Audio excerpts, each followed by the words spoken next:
तो कुल मिलाकर अब बात कर लेते हैं दिल्ली की। दिल्ली इनको इनकम टैक्स और जीएसटी मिला के हर साल 2,32,000 करोड़ रुपए देता है। कितना देता है? 2,32,000 करोड़ रुपए। जीरो लगाते लगाते थक जाएंगे, इतना पैसा दिल्ली के लोग केंद्र की मोदी सरकार को देते हैं। और बदले में मोदी जी हमको क्या देते हैं? मोदी जी देते हैं जीरो जीरो जीरो। और मैं नीतीश कुमार जी से कहना चाहूंगा कि आके हमारी वित्त मंत्री का दर्द सुन लीजिए। आतिशी जी से मुलाकात कीजिए, फाइनेंस मिनिस्टर बताएंगे, और आप भी झांसे में मत फंस जाइएगा। 1,25,000 करोड़ का वादा 9 साल पहले किया था हमारे प्रधानमंत्री जी ने। वो रैली आप लोगों को याद होगी। क्या बोला था? जय प्रकाश जी की कर्मभूमि से बोल रहा हूं, 50,000 करोड़ में बिहार के लोगों का काम नहीं चलेगा।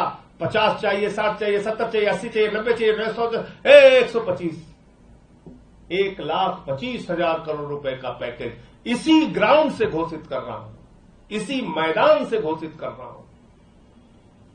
हम लोगों को भी बड़ा अच्छा लगा कि भारत में एक ऐसा प्रधानमंत्री आया जो एक रैली में 1,25,000 करोड़ दे देता है। 9 साल हो गए, बिहार के लोगों के हिस्से में कुछ नहीं आया। 9 साल हो गए, रैली के मैदान से ही 1,25,000 करोड़। हमको तो डर लग रहा था कहीं बोरा और बांध के लिए होते तो उसी में बांट देते। 1,25,000 करोड़। आज क्या बोल रहे हैं? कह रहे हैं 26,000 करोड़ रुपए। उसमें पुल बनेगा, हाईवेज बनेगा। हालांकि पुल हाईवेज पूरे देश में कहीं कहीं बन रहे हैं, लेकिन ठीक है, उसको भी आपने जोड़ डाल के 26,000 करोड़ बताया है। तो मैं मुख्यमंत्री नीतीश कुमार जी से कहना चाहूंगा कि जल्दी ही, इस सरकार का कोई भरोसा नहीं है, क्या करे क्या ना करे। 9 साल आप लोगों को इन्होंने मूर्ख बनाया, बिहार के हिस्से में कुछ नहीं दिया। तो ये जो 26,000 करोड़ की घोषणा की है, इसको ले लीजिएगा, क्योंकि मुझे बताया गया कि दिल्ली के लिए जो 325 करोड़ रुपए घोषित किया जाता है, अभी मैं आ रहा था तो मैंने कंफर्म किया, 1 रुपए दिल्ली को नहीं दिया इन्होंने। 2,32,000 करोड़ रुपए का टैक्स दिल्ली से लेने के बावजूद 1 रुपए, पूरी जिम्मेदारी से कह रहा हूं, 1 रुपए भी केंद्र की मोदी सरकार ने दिल्ली को नहीं दिया। इतनी दुर्भावना है आपके मन में, इतनी नफरत भरी है आपके मन में, क्योंकि यहां आम आदमी पार्टी की सरकार है, क्योंकि यहां अरविंद केजरीवाल जी की सरकार है, तो आप इस तरह से भेदभाव कर रहे हैं। हम तो कह रहे हैं दूसरे राज्यों को सेंट्रल टैक्स का, केंद्रीय हिस्से में जो टैक्स जाता है उसमें राज्यों का जो शेयर मिलता है वो करीब करीब 15% मिलता है। हमको आप 10% ही दे दीजिए। और हम तो इनकम टैक्स जो जाता है, हम जीएसटी का भी हिस्सा नहीं, हम तो इनकम टैक्स का हिस्सा मांग रहे हैं। इनकम टैक्स का जो जाता है उसमें से आप दे दीजिए। करीब करीब 20,000 करोड़, 2,07,000 करोड़ रुपए इनकम टैक्स का हिस्सा केंद्र को जाता है, उसमें से कम 20,000 करोड़ रुपए दे देते आप। 10,000 करोड़ रुपए एमसीडी को, 10,000 करोड़ रुपए दिल्ली सरकार को, वो भी नहीं दिया आपने। तो ये कुल मिलाकर हकीकत थी। ये बजट सरकार बचाओ महंगाई बढ़ाओ बजट है। ये बजट झुंझुना बजट है। देश की जनता के हिस्से में कुछ नहीं आया, न किसान, न नौजवान, न माताएं बहनें, न व्यापारी, न कर्मचारी, किसी के हिस्से में कुछ नहीं आया। हां, कॉर्पोरेट घरानों पर टैक्स नहीं बढ़ाया गया, उनके लिए राहत की खबर जरूर हो सकती है। मैं मलविंदर सिंह कंग जी से जरूर कहूंगा कि वो पंजाब के बारे में और बाकी विषयों पर अपनी बात रखें। थैंक यू भाई साहब। हालांकि संजय जी ने मोटे मोटे तौर पर बजट को लेकर तमाम जो एस्पेक्ट हैं पूरे देश में जिस तरीके से, वो पूरी डिटेल में आपके सामने रखे हैं। लेकिन क्योंकि मैं लोकसभा में अब मौजूद रहा और पंजाब की हम नुमाइंदगी करते हैं, तो मैं पंजाब के बारे में जरूर आपके माध्यम से बताना चाहूंगा। पूरे बजट के भाषण के दौरान जो वित्त मंत्री जी ने आज दिया, प्रधानमंत्री जी वहां बैठे हुए थे, पूरी कैबिनेट बैठी हुई थी, पूरे 1.5 घंटे के भाषण में एक बार भी पंजाब का जिक्र नहीं आया।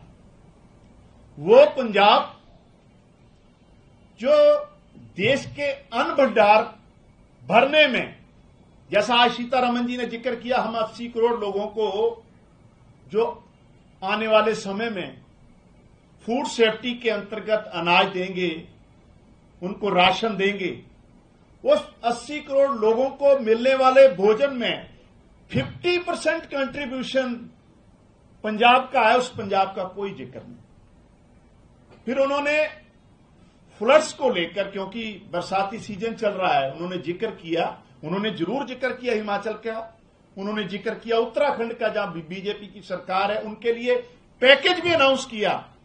लेकिन जितना फ्लड के कारण पंजाब की क्रॉप का, पंजाब के लोगों की प्रॉपर्टी का, पंजाब के लोगों ने नुकसान झेला अब तक, उसका कोई जिक्र नहीं, उसके लिए बजट में कोई प्रोविजन नहीं।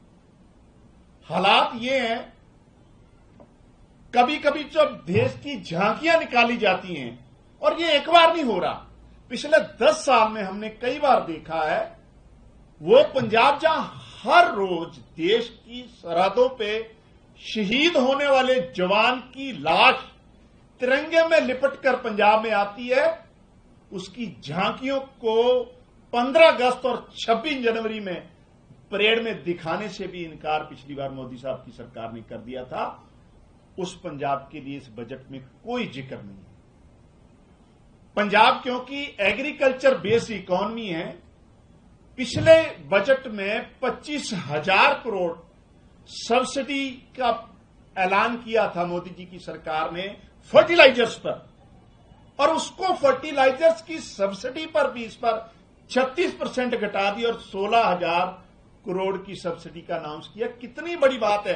एक तरफ डीजल दुगना महंगा है, संजय जी ने जिक्र किया महंगाई का, देश के इतिहास में बेरोजगारी और महंगाई हाईएस्ट लेवल पे है, खाद महंगी है, पेस्टिसाइड महंगा है, बीज महंगा है, डीजल पेट्रोल हर तरीके से, और जो किसान मिनिमम सपोर्ट्स मांग रहा है, मिनिमम सपोर्ट्स प्राइस अपनी फसल के लिए, और कई महीनों से वहां एजिटेशन कर रहे हैं, धरने पे बैठे, जहां एक जवान हमारा शहीद भी हुआ, उस किसानों को मिनिमम सपोर्ट्स प्राइस की लीगल गारंटी का जिक्र भी पूरे बजट में कहीं।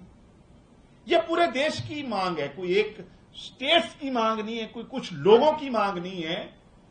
जब आप एक स्टेट जब 50% अनाज भंडार भर के दे रहा है, जहां के सबसे ज्यादा देश की सरहदों को सुरक्षित करने के लिए जवान शहीद हो रहे हैं, उस किसानों के लिए मिनिमम सपोर्ट्स प्राइस की लीगल गारंटी का जिक्र नहीं आना, ये अपने आप में दर्शाता है कि मोदी जी को ना किसान का, ना जवान का, ना गरीब का, ना मजदूर का, ना महिलाओं का, ना मिडिल क्लास, ना गरीब क्लास, किसी का जिक्र, किसी का फिक्र नहीं है।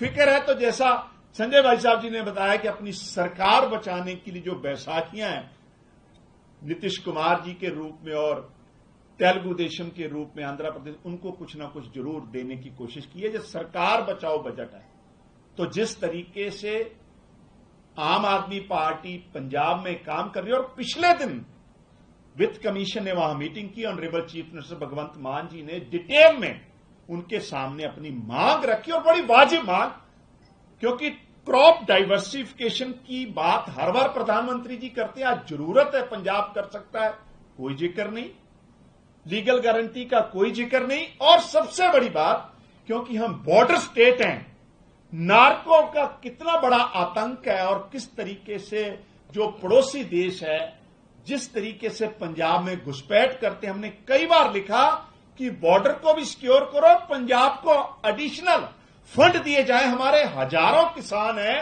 जिनकी जमीन जो है बॉर्डर के उस पार है, जो सुबह जाते हैं शाम को वापस आते हैं, उनके लिए कोई मुआवजा नहीं। सो ये पूरी तरीके से बजट जो है एंटी पंजाब है, एंटी पीपल है, और देश की जो दिशा और दशा है उसको कहीं भी प्रभावित नहीं करता, और जैसा हमारे लीडर ने बताया, और हम सिरे से इस बजट को खारिज करते हैं।